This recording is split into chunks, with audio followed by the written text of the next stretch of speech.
الحمد لله والصلاة والسلام على رسول الله. أعوذ بالله من الشيطان الرجيم. يسألك الناس عن الساعة قل إنما علمها عند الله وما يدريك لعل الساعة تكون قريبا. سبحانك لا علم لنا إلا ما علمتنا إنك أنت العليم الحكيم. يسألك الناس عن الساعة. اب جو پچھلی باتیں آپ نے اگر دقت کی ہوگی،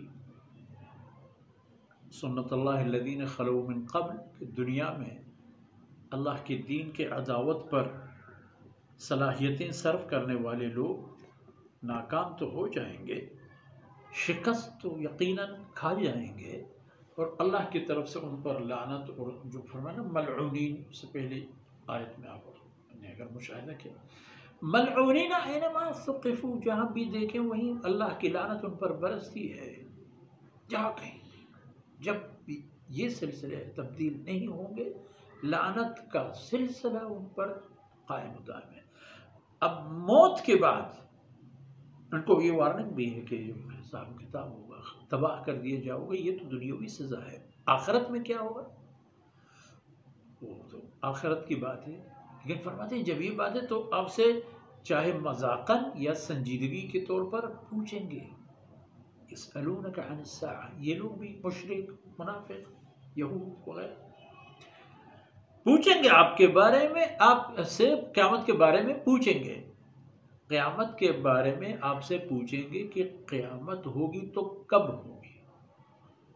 آپ جواب میں ارشاد فرمائیں انما علمها عند اللہ، قیامت قائم ہونا اور واقع ہونے کی علم اور تاریخ، وقت و فرصت صرف اللہ کے پاس ہے، اس کو اللہ کے علاوہ کوئی نہیں جانتا۔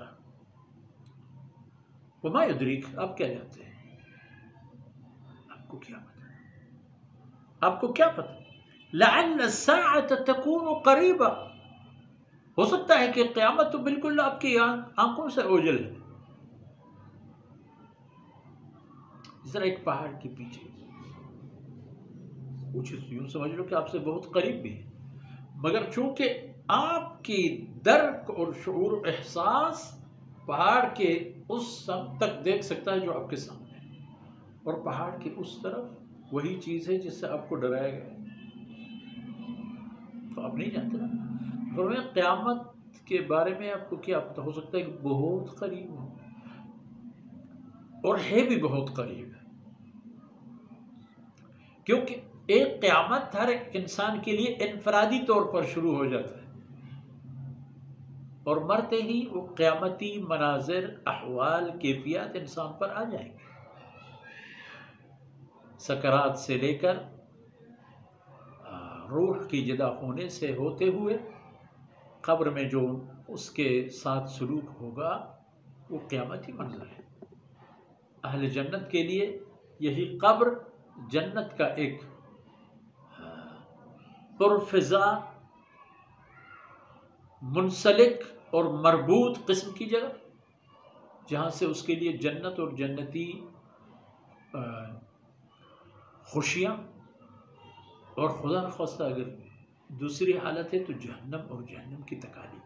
قیامت قریب بھی ہے اس حوالے پر، اور وہ قیامت جس سے پورے صفحے ہستی مٹ جائے وہ بھی اتنی دور نہیں ہے، اس کو دور نہ سمجھو، ہو سکتا ہے وہ بھی آپ کی آنکھوں سے ہو جائے۔ یہ دیکھو کہ آپ نے کیا تیاری کی، اپنے کوتاہیاں، اپنی خامیاں، اپنے وہ اعمال جو سبب ہو جائیں دنیا میں اللہ کی لعنت کی اور آخرت میں اللہ کے عذاب سے کی، اور ان سے اپنے آپ کو بچائیں تاکہ اخروی زندگی سعادت کے ساتھ گزر جائے۔ صلی اللہ علیہ وسلم محمد وعلی آلہ